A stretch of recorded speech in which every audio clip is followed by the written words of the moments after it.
This is the first duration problem. Okay, so recall that duration measures the magnitude of the inverse relationship between bond prices and bond yields.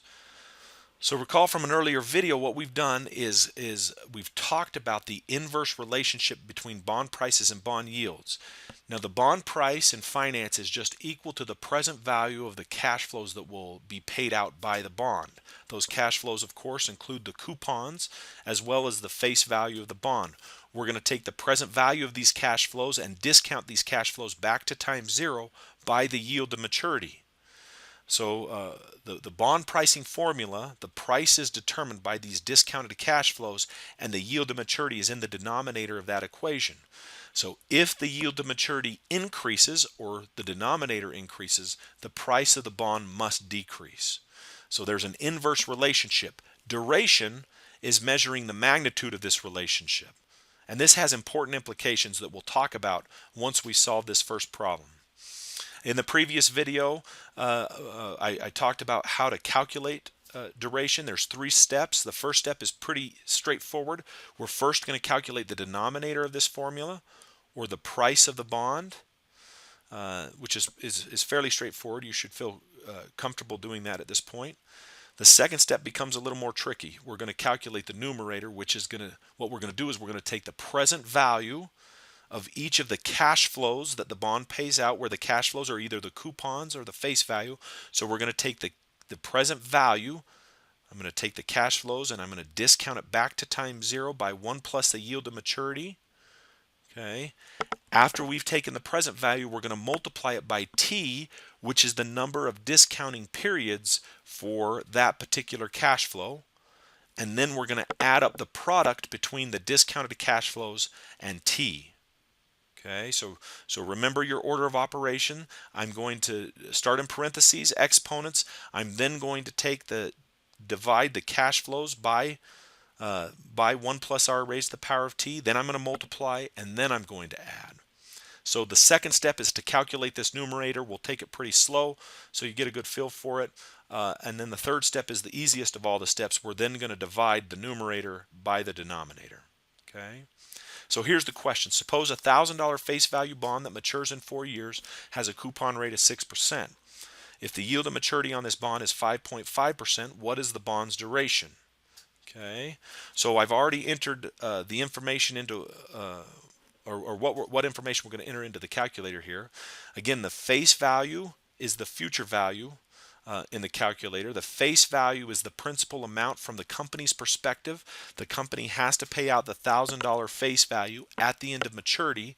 Because they have to pay it out, it's an outflow, so I have a negative here. Okay. The coupon rate is 6%. Notice in the problem I don't say anything about the coupons being paid semi-annually or quarterly, so we make the assumption that the coupon rate of 6% will be paid out annually. So that's 6% of 1,000. Notice that also has a negative sign in front of it because it's an outflow. The firm has to pay out the coupon. N is going to be the maturity. Of course, the bond matures in 4 years according to the problem. And the yield to maturity on this bond is 5.5%. Okay. Let's first calculate the price of this bond. Negative $1,000 face value. Negative $60 payment. That will be paid out in each of the 4 years. I over Y is 5.5%. And N is 4. I'm going to calculate the price of the bond, which is the first step in calculating duration, by computing the present value. And notice that it's $1,000. It's over $1,000. This shouldn't come as a surprise.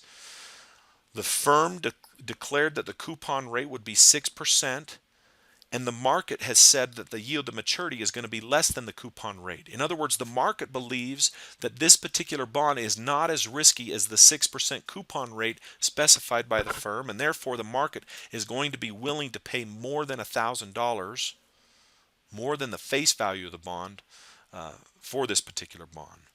So I'm going to enter 1,017.53 as the present value. I've solved now for the first step of duration. The second step is going to be a little more complicated, so let's take this pretty slow. So the payout, the cash flows of this bond are going to be paid out in the following way. In year one, the bondholder is going to get $68. In year two, the bondholder is going to get another $68. In year three, the bondholder, I don't know why I'm saying 68 here. Let's fix that. $60. Year two, the bondholder will get another $60. Year three, the bondholder will get his or her third $60 coupon payment. And then in year four, the cash flow in year four is not only going to be the $60 coupon payment, but also the $1,000 face value. So the cash flow in year four is going to be $1,060. Our objective now is to take these cash flows, find the present value, discounting them back to year zero by the yield to maturity. We're then going to multiply it by t, and once we do that, then we're going to add these all up. So let's do this here. So in year one, I have $60. I'm going to divide this by 1.055. That's 1 plus R, or 1 plus the yield to maturity. I'm going to raise this to the first power. I'm only discounting this first $60 payment back 1 year. And then I'm going to multiply this by t, by that exponent, or by the number of discounting periods for this first cash flow, which in this case is 1. Okay, does that make sense? I'm then going to add the second year's cash flow, $60 divided by 1.055 raised to the power of 2. Okay, this is the present value of the second year's cash flow, discounting it back 2 years. I'm then going to multiply that by t, where t is the number of discounting periods for this second specific cash flow, which is also 2. I'm going to do this for the third year. $60 cash flow in the third year divided by 1.055 raised to the power of 3. I'm discounting that cash flow back 3 years, and I'm going to multiply that by t, which is 3. Hopefully this makes sense. Plus, my fourth year's cash flow is going to be $1,060 divided by 1.055 raised to the power of 4. And I'm going to multiply that by the number of discounting periods for that fourth cash flow, which is 4. Okay, so let's do this. I'm going to start with my exponent here, or with my parentheses. I'm going to say, let me clear out some work, 1.055 raised to the power of 1. You guys should be able to do that in your head. 1.055. I'm then going to take $60 divided by that. I divide that by second answer, and it saved my denominator there. In other words, $56.87 is the present value of the $60 coupon that we'll receive 1 year from today. I'm going to multiply that by 1. Of course, it equals itself.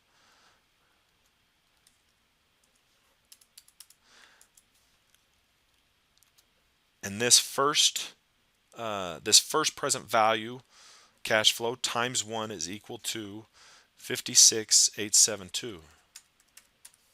Okay. I'm now going to work on this part of the problem. I'm going to say 1.055. I'm going to start with parentheses. Raised to the power of 2. That's my denominator in my present value calculation. I'm going to say $60 divided by second answer. Again, it saves my denominator.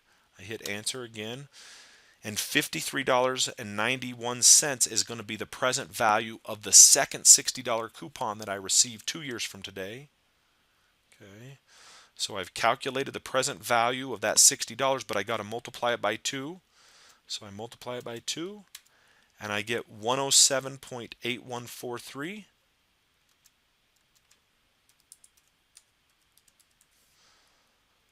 So I've now calculated this part of the numerator. Let's continue. I'm going to take the present value of the third $60 coupon, 1.055 raised to the power of 3 equals 1.1742. That's the denominator of the present value calculation. I'm going to take 60 divided by second answer. It saved my denominator.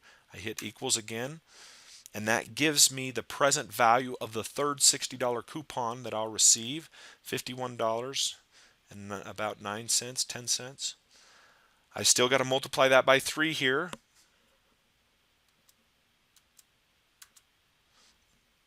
And I get 153.2905. So I've calculated this part of the duration numerator. I've got to do this one more time. I'm going to start with 1.055 raised to the power of 4. There's the denominator in my present value calculation.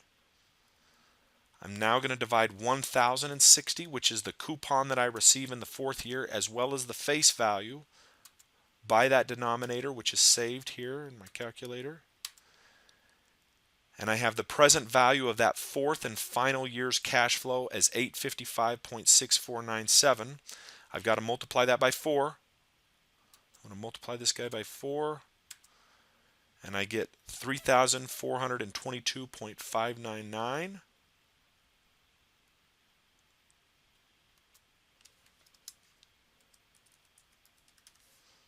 Okay.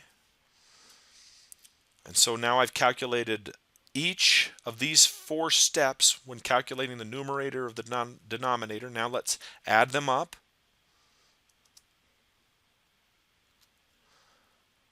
Okay.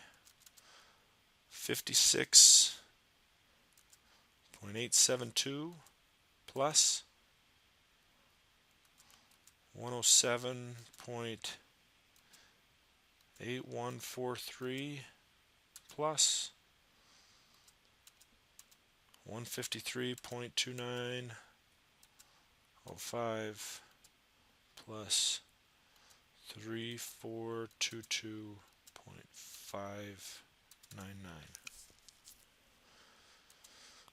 Okay, so the numerator is 3,740.5758.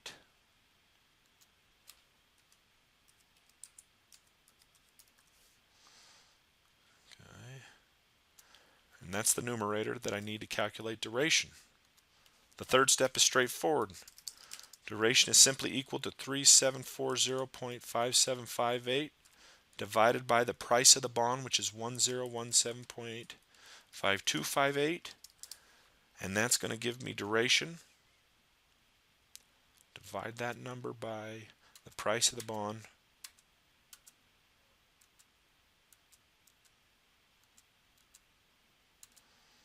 And I get a duration of 3.6761. Okay, so that's my answer. Let's talk conceptually about what we just did. We've calculated the duration, or the magnitude of the inverse relationship between bond prices and bond yields. What this says is that if bond yields go up 1%, this bond price will decrease 3.676%, because bonds move in the opposite direction. Bond prices move in the opposite direction of bond yields. Alternatively, that relationship exists if yields go down. If we expect interest rates or bond yields to decrease by 1%, this particular bond will increase by 3.68% in price. So duration is measuring this magnitude, and that gives us some important information if we ever want to invest in bonds.